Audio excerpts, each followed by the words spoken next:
Hey everyone, and welcome back to my channel. Today we're diving deep into the world of health myths, those widely believed facts that are actually totally false. Get ready to be surprised because some of the things you think are healthy might actually be doing the opposite. We've all been there, heard something about health, maybe from a friend or even saw it on social media and just accepted it as truth.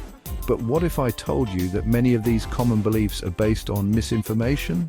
And worse, they could be preventing you from achieving your health goals. The truth is, there's a lot of noise out there when it comes to health advice. It can be tough to separate fact from fiction. That's why in this video, we're going to debunk 10 of the most persistent health myths out there using science and evidence-based information. So buckle up, get ready to have your mind blown, and let's get started.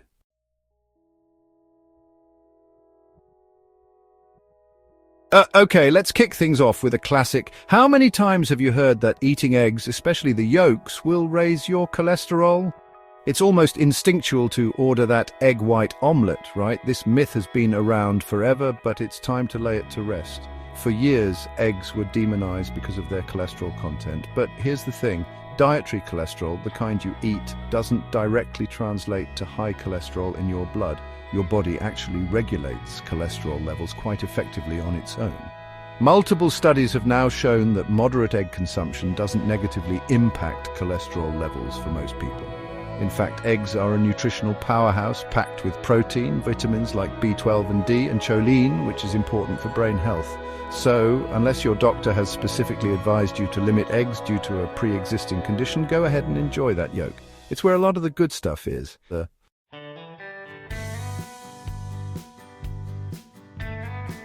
Now, I'm not saying you should start downing a dozen eggs every morning. Like everything else, moderation is key, but don't be afraid to include eggs in a balanced diet. Remember, it's always a good idea to talk to your doctor or a registered dietitian to get personalized advice based on your individual health needs and goals. They can help you create a meal plan that works best for you. The takeaway here is simple. Don't let outdated myths dictate your diet. Enjoy your eggs, yolk and all, as part of a healthy lifestyle. And stay tuned because we've got 9 more myths to bust. Up next, we're tackling a common belief about weight loss that might just be holding you back. You don't want to miss it.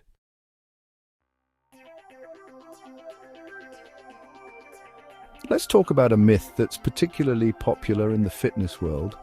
The idea of spot reduction, doing endless crunches to lose belly fat or targeting your arms with tricep extensions. It sounds great in theory, right? Work a specific area, lose fat in that area. Sadly, our bodies just don't work that way. When you lose weight, you lose it from all over your body, not just the area you're exercising. Fat loss is a systemic process. When you exercise and create a calorie deficit, your body taps into its energy stores, which includes fat from everywhere.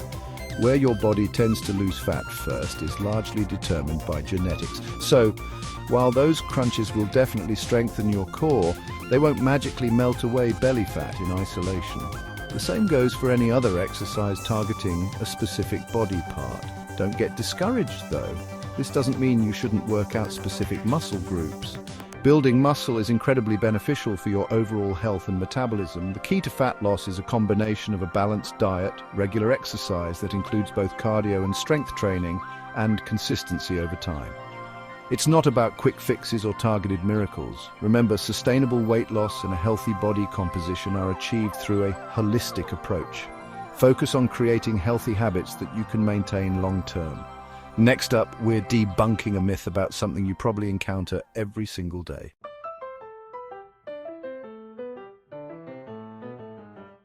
So you're telling me there's a chance I can crack my knuckles without worrying about turning into a human pretzel later in life?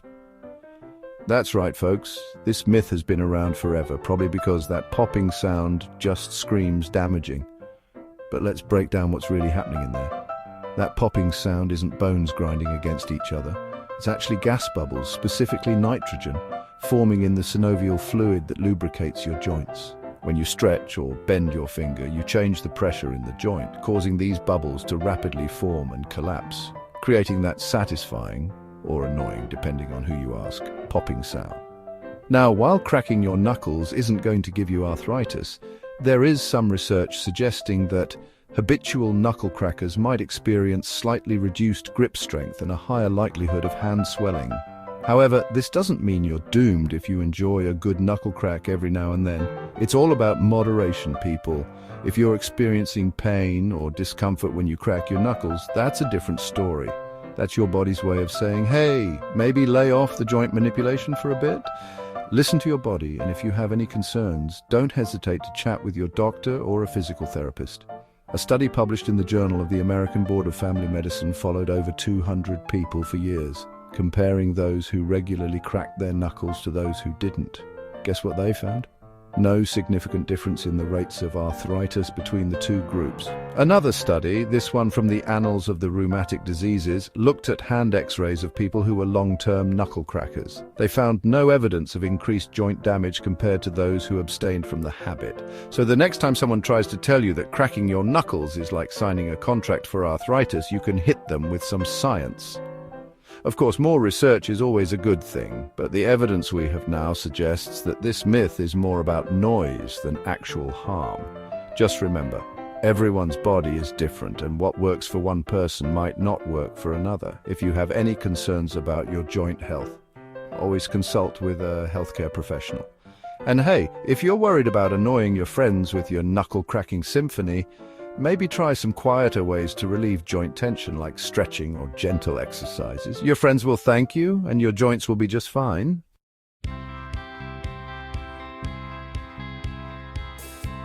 We've all heard it a million times. Drink 8 glasses of water a day. It's practically health gospel at this point. And while staying hydrated is absolutely crucial for our health, this 8-glass rule is a little too rigid and, frankly, not entirely accurate.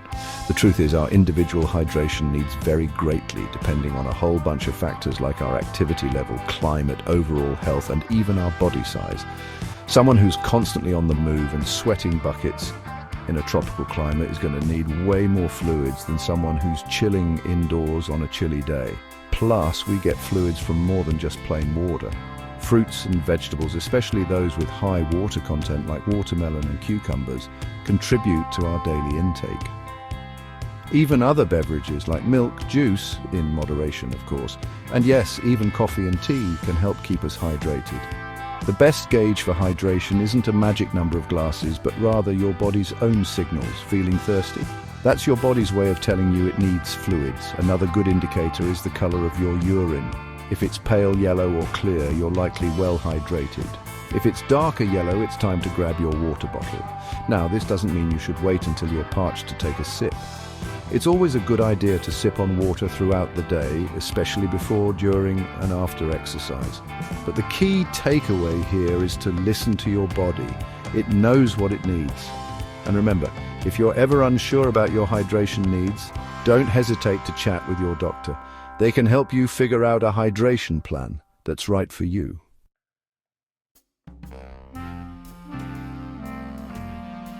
How many times have you been told, stop cracking your knuckles, you'll get arthritis? It's practically a rite of passage, right up there with don't swallow your gum, it'll stay in your stomach for 7 years. But is there any truth to this age-old warning? Well guys, I'm here to tell you that cracking your knuckles might be annoying to some, but it won't land you in my office with a diagnosis of arthritis. That popping sound you hear is actually gas bubbles collapsing in the synovial fluid, the stuff that keeps your joints lubricated. Numerous studies have debunked the link between knuckle cracking and arthritis. The Harvard Medical School, for instance, states that there's no evidence to support this claim, so unless you're experiencing actual pain or swelling, feel free to crack away. However, I do want to emphasize that this only applies to cracking your knuckles without pain.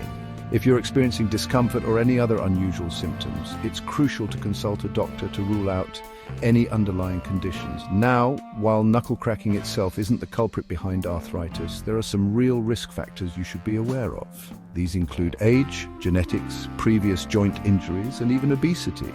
Obesity, in particular, puts extra stress on your joints, especially weight-bearing joints like your knees and hips. This can increase your risk of developing osteoarthritis. Maintaining a healthy weight, staying active, and having a balanced diet are crucial for joint health. And remember, if you're concerned about any joint pain or stiffness, don't hesitate to reach out to a healthcare professional. Now, let's move on to another popular health myth that might surprise you.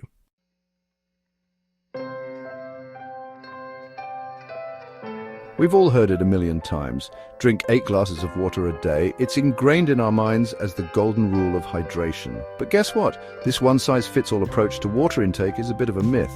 The truth is, our individual hydration needs vary greatly depending on factors like our activity level, climate, overall health, and even our body size. While 8 glasses a day might be a good starting point for some, others might need more or even less. The key is to listen to your body and pay attention to your thirst cues. Feeling thirsty is your body's way of telling you it needs fluids. Other signs of dehydration include dark yellow urine, fatigue, dizziness, and dry mouth. Instead of obsessing over a specific number, focus on staying consistently hydrated throughout the day. Carry a reusable water bottle with you and sip on it regularly. Remember, you can also get fluids from other sources like fruits and vegetables, which are packed with water content. Watermelon, spinach, and cucumbers are all excellent choices. And here's a pro tip. If you're working out or spending time outdoors in the heat, you'll need to increase your fluid intake to compensate for the water loss through sweat. So, ditch the rigid 8-glass rule and focus on listening to your body's signals. Remember, hydration is about what feels right for you.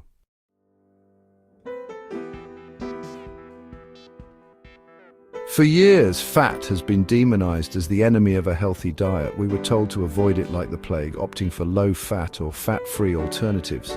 But the truth is, not all fats are created equal, and our bodies actually need fat to function properly. There are healthy fats and unhealthy fats, and understanding the difference is key to a balanced diet.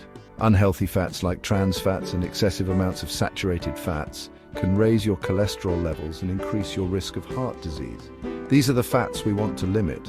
On the other hand, healthy fats like monounsaturated and polyunsaturated fats are essential for hormone production, cell function, and even nutrient absorption.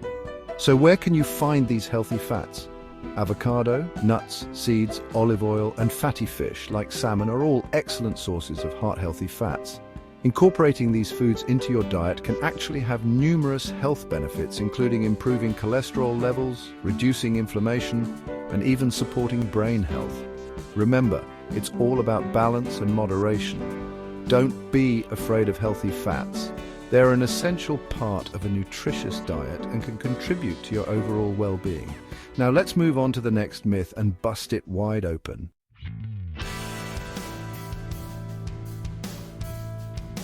All right, guys, let's talk about that popping sound some people make when they crack their knuckles. You know the one, that satisfying crack or pop? Many believe this habit leads to arthritis, and hey, it sounds plausible, right? Think about it, you're putting stress on your joints, it makes weird noises, and arthritis affects joints. Seems like a direct line, doesn't it? But here's the thing, it's just not true.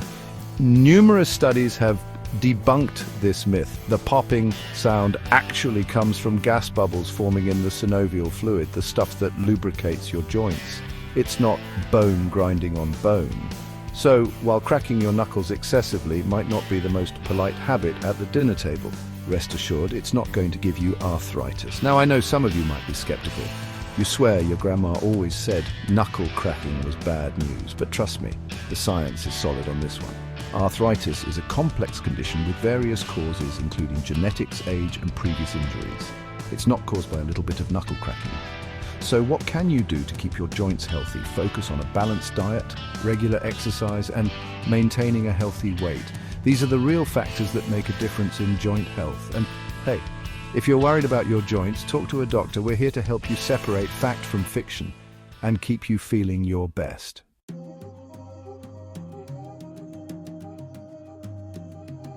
We've all heard it. Drink 8 8-ounce glasses of water a day. It's drilled into us as the golden rule of hydration. But guess what? It's not one size fits all. The truth is, our hydration needs vary depending on factors like activity level, climate, and overall health. While 8 glasses might be a good starting point for some, others might need more or even less. The best way to know if you're properly hydrated is to pay attention to your body. Thirst is a natural indicator. If you're thirsty, drink. Other signs of dehydration include dark yellow urine, fatigue, and headaches. On the other hand, If you're constantly running to the bathroom, you might be overdoing it. Remember, hydration comes from various sources, not just plain water. Fruits and vegetables, especially watermelon and cucumber, are packed with electrolytes and contribute to your daily fluid intake. So ditch the rigid 8x8 rule and tune in to your body's cues. It knows best when it comes to hydration.